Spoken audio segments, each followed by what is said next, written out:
Once upon a time in a big city, there was a tiny adventurer named Tiny Tiko. Tycho was smaller than your pinky fingernail and lived under the stairs of a house in a matchbox with his mom and dad. One day, Tycho heard his favorite sound, pitter-patter. He peeked out the window and saw that it was raining. "Yay, my favorite day," he said. But then he looked at his shoes. Oh, no good! Tycho loved rainy days because everything smelled fresh and clean.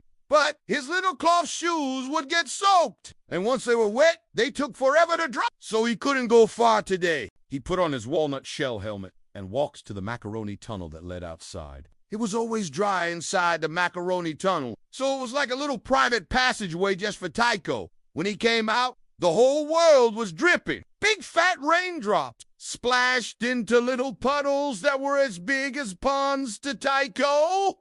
He could barely walk on the sidewalk because it was so slippery. Then Tycho saw something floating past him. It was a paper boat with a little girl's face on it. The current was too strong for her, and she was getting sucked toward a nasty drain. "I have to save her," Tycho said. He jumped onto a nearby leaf and started walking toward the drain. But before he could reach the boat, a big fat raindrop plopped onto the leaf.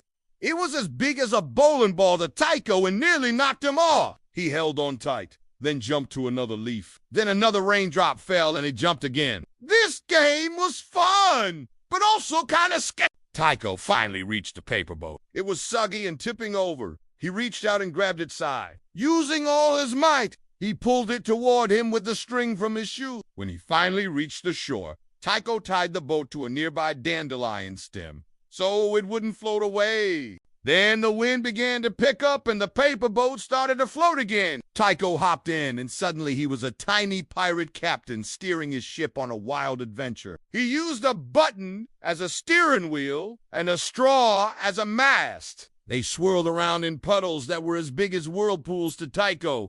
He laughed as the water splashed into his face. Then a giant wave, or maybe it was just a raindrop splashing into a puddle, knocked him off the boat. Splash! He tumbled through the air and landed with a soft thud on a leaf umbrella. He was soaked, but he didn't care. He was having the best rainy day ever. When Tycho lifted his head, he saw something. It was his lightning bug friend Luma. She was glowing and her light was warm and dry. "Come on," she said. "Hop on." She flew back toward the macaroni tunnel and carried Tycho all the way home. When they got back, Tiko's mom had made hot cocoa. They sat in their little kitchen and sipped from a bottle cap. As Tycho sipped, he looked out the window at the rain. He was tired now, but it had been the best rainy day ever.